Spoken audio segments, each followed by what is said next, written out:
Hello everyone, I hope आप सभी लोग बहुत अच्छे होंगे और उतने ही अच्छे तरीकों से आप सभी लोगों की पढ़ाई चल रही होगी।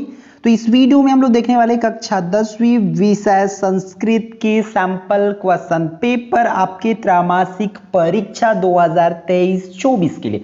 ठीक है, तो बच्चों ध्यान से देखना, क्योंकि एक बार भाई आप अगर पैटर्न समझ गए ना तो समझो पेपर अंदर से आए बाहर से आए कोई मतलब नहीं, क्योंकि आपकी तैयारी जो है 100% हो जाएगा अगर पैटर्न समझोगे कि क्या क्या पूछे जा सकते हैं। क्योंकि आप सबको ये तो पता ही है, क्या पता है भाई कि क्वेश्चन आपके स्कूल टीचर भी सेट कर सकते हैं या बाहर से भी आ सकते हैं। ठीक है, अभी कुछ बोला जा सकता मतलब कहा नहीं जा सकता कि ये एग्जैक्ट क्या हो सकता है, और आपको मतलब नहीं होना चाहिए, क्योंकि आपके एग्जाम, आपका काम है एग्जाम दिलाना। तो आप अपना तैयारी करो, 100% रियल वाली पढ़ाई करो भाई। पढ़ाई रियल होनी चाहिए, बाकी कुछ रियल हो या ना हो। क्लियर? आई थिंक आप लोग समझ गए होंगे। तो चलो मैं आपको बता देता हूं कि क्या क्या क्वेश्चंस, किस टाइप से क्वेश्चंस आपको पूछे जाएंगे आपके क्लास 10 संस्कृत में। तो इन क्वेश्चंस को अगर कर लेते हो तो फाइनली आपका बोर्ड एग्जाम के लिए भी आप कंफर्म जो है 50 मार्क्स तैयार कर लेते हैं। ठीक है, तो चलो देख लेते हैं कि किस टाइप से आपको क्वेश्चंस पूछे जाते हैं संस्कृत में। तो खंड आ, प्रश्न पहला, खंड आ, उचितम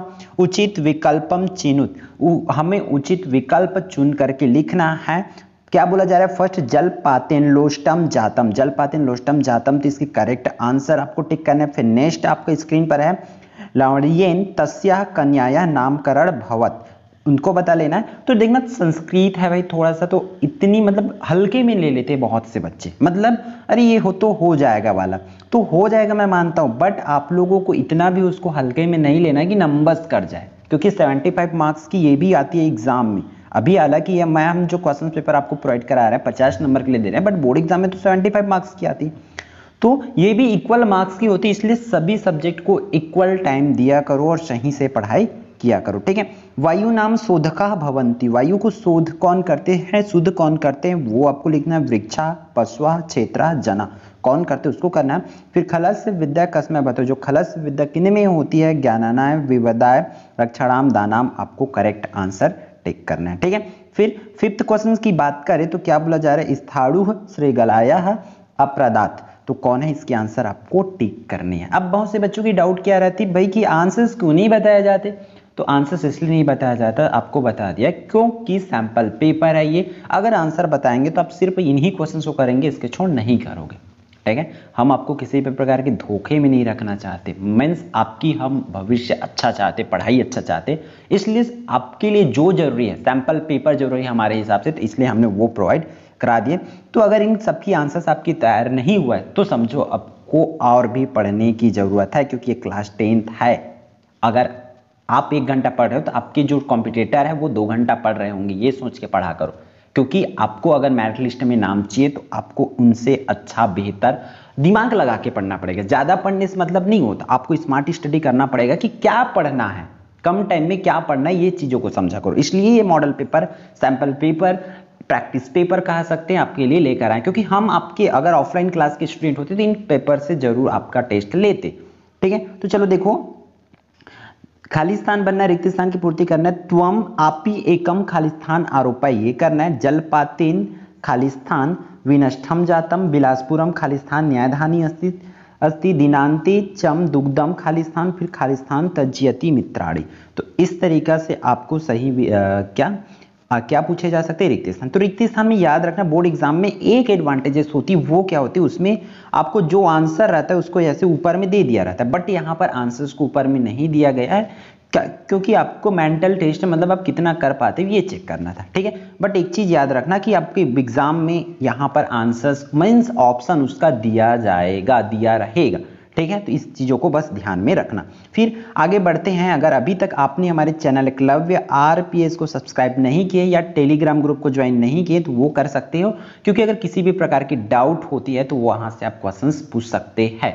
ठीक है, क्योंकि भाई एक बार जनवरी स्टार्ट होगी हमारी तो 10th बोर्ड तक हम फाइनल साथ रहने वाले, इसलिए आप लोग चैनल को सब्सक्राइब कर लो और टेलीग्राम या व्हाट्सएप को जो ज्वाइन करने की मन है आपकी वो कर सकते हो, ताकि हम कनेक्टेड रहें। फिर चलो देख लेते हैं क्या बोला जा रहा है, समुचित मिलनम कुर्यात, यहाँ पर इसकी जोड़ी बनाना है, सही जोड़ी आपको।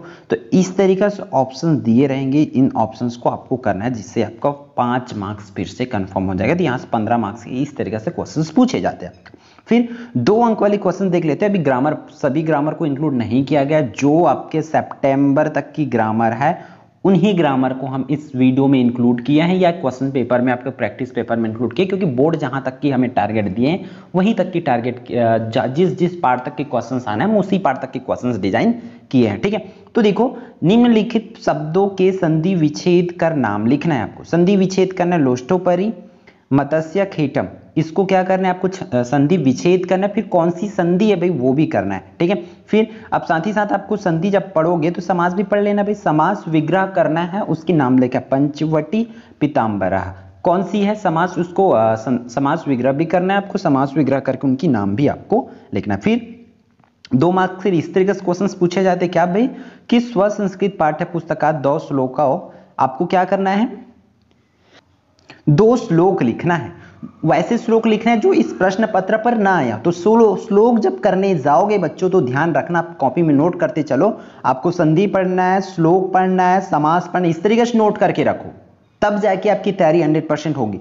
फिर आपको श्लोक के बाद आपको इस तरीके से पूछे जा सकते हैं, श्लोक दिए रहेंगे और उन श्लोक का आपको अनुवाद करने बोला जा सकता है, इसलिए श्लोक का अनुवाद करने भी आना चाहिए, एटलीस्ट श्लोक का आपको। हालांकि गद्यांश पद्यांश का नहीं, गद्यांश की नहीं आएगी, कोई दिक्कत नहीं है, बट श्लोक का आपको आना चाहिए। फिर इस तरीके से आपका अपठित गद्यांश पूछे जाएंगे आपको, कि अपठित गद्यांश दिया है, इसको पढ़ना है अच्छे से। ये गद्यांश को आप 2 बार 3 बार अच्छे से लर्न कर लो, रीड कर लो। आफ्टर देन आपको क्या करना है बच्चों, यहाँ पर क्वेश्चन जो दिए रहेंगे, जैसे कि लोकतंत्र कस्य महत्तम प्रमुखम, इसको लिखना है। फिर का बिनम लोकतंत्र सुरक्षितम न भवन्तु, इसकी आंसर सबके ऊपर में मिल जाएगी। ठीक है, फिर आपको इस तरीके से क्वेश्चन दिए जा सकते हैं, अधोलिखित गद्यांशस्य हिंदी भाषा या अनुवाद कृत, जो गद्यांश दिया उसका हिंदी भाषा में, तो आप कर सकते हैं इस टाइप से। अगर आप बाकी सब तैयारी कर लिए हो तो इस पर जाकर के आप कर सकते हो, ये दिया जा सकता है, ये ऑप्शनल है इसको। ठीक है, मतलब इस टाइप से क्वेश्चंस आपको पूछ सकते करके हम बता रहे हैं। फिर ये तो इंपॉर्टेंट है ही भाई, कि ये तो आती ही है, मैं ऊपर वाले को ऑप्शनल इसलिए बोला क्योंकि वो कम आती है। ठीक है, बट यहाँ की क्वेश्चन कंफर्म है कि आपको संस्कृत भाषा में उत्तर और हिंदी भाषा में उत्तर वाली क्वेश्चंस आती है। तो देखो यहाँ पर इसके उत्तर कौन सी भाषा में देने के लिए बोला गया, संस्कृत भाषा में उत्तर देने बोला गया, कि हमें 4 मतलब 4 देना है, 5 ऑप्शन है इसमें से। तो आपको कयो मध्य मित्रता अवत इनको लिखना है, संस्कृतम कृदिशम अस्ति इसको लिखना है, के रोगणाम अपहारकः इसको लिखना है, के न प्रकाशते मत्स्य पालन क्षेत्र कः पुरस्कार दीयते, मत्स्य पालन के क्षेत्र में कौन से पुरस्कार दिए जाते ये आपको बताना है। तो इस टाइप से जितने भी आपके चैप्टर आ रहे हैं, आपको पता है सिलेबस वाले वीडियो ऑलरेडी आपने देख रखे हैं, 7 से 8 चैप्टर की लगभग आपको करना है, तो वहां तक का 100% तैयारी कर लो। और ग्रामर भी वही पढ़ना है, मतलब समास संधि वही पढ़ेंगे, प्रत्यय भी पढ़ना है, इसके छोड़ प्रत्यय इसमें इंक्लूड नहीं, तो प्रत्यय आप वही पढ़ेंगे जो प्रत्यय आपके पार्ट 8 तक में इंक्लूड है। ठीक है, फिर आगे बढ़ते हैं आपके प्रश्न क्रमांक 9 पर। इस पर क्या बोला जा रहा है कि प्रश्न नाम हिंदी भाषायाम उत्तर दियातम, इन प्रश्नों का उत्तर हमें हिंदी भाषा में देना है भाई। तो अस्माकम कर्तव्यम, किम हमारा क्या कर्तव्य है उसको बताना है। राजा बिलासम कस्मिन पदे न्यज्योत, जो राजा है बिलासा को किस पद पर क्या के प्रतिस्थापित किया उनको दिए। इस तरीके से वृद्धा किम पचितवती इसको लिखना है, लोका के न प्रकाशते का चंदन दासम दृष्टुम इच्छामि। तो आप लोग याद रखना, अगर थोड़ी बहुत इस पे एरर हो सकती है क्योंकि टाइपिंग में बहुत इसमें मेहनत लगती है, तो इतना मतलब कुछ चीजें जो है एरर हो सकती है, तो आप लोग इन चीजों को समझते हुए चलेंगे और बुक के अकॉर्डिंग उसको रेफर कर सकते हैं। ठीक है, तो आपको करना क्या है, इसमें से आपको हिंदी वाला उत्तर याद करना है और इंग्लिश वाला भी करना है, ये आप नोट करते चलिए। ठीक है, फिर आगे बढ़ते आपका क्या पूछा जाएगा, लास्ट 2 क्वेश्चन आपका इस तरीके से आपको पत्र पूछा जाएगा, तो जो पत्र इंपॉर्टेंट है उन पत्रों को कर लेंगे। ठीक है, फिर आपको क्या पूछा जाएगा, निबंध पूछा जाएगा। तो महाकवि कालिदास हर साल आया, मम प्रदेश, ग्रामस्य जीवन सदाचार, तो इंपॉर्टेंट है, एटलीस्ट 2 आप इसमें से कर सकते हो, इसमें से भी 2 आप कर सकते हो अभी के लिए तैयारी। ठीक है, तो ये रहा आपका इंपॉर्टेंट पैटर्न वाइज क्वेश्चंस, तो इन क्वेश्चंस को जरूर अच्छे से कर लेना है बच्चों। और याद रखना, अगर आप बोर्ड एग्जाम में अच्छे से करना चाहते हैं तो जो भी रणनीति आपको बताया जा रहा है, जो भी चीजें बताया जा रहा है, उसको अभी से फॉलो करते चलिए, क्योंकि आप सबको पता है कि हमारे चैनल में पूरी रणनीति की वीडियो डली है ऑल सब्जेक्ट की। अगर वो उन सबको फॉलो करते हो तो डेफिनेटली आप अच्छा से अच्छा स्कोर कर सकते हो, प्रीवियस ईयर के बच्चों को जैसे मेरिट लिस्ट में नाम ला सकते हो। इसलिए चीज़ों को बस फॉलो करते चलो, जो पैटर्न आपको समझाया जा रहा है उसके हिसाब से करते चलो, इधर उधर बिल्कुल भी भागना नहीं है। और पढ़ाई रियल होनी चाहिए, रियल पेपर के चक्कर में मत रहो, ठीक है। तो चलो फिर मिलते हैं आने वाले इंपॉर्टेंट वीडियो पर। जय जोहार, जय छत्तीसगढ़।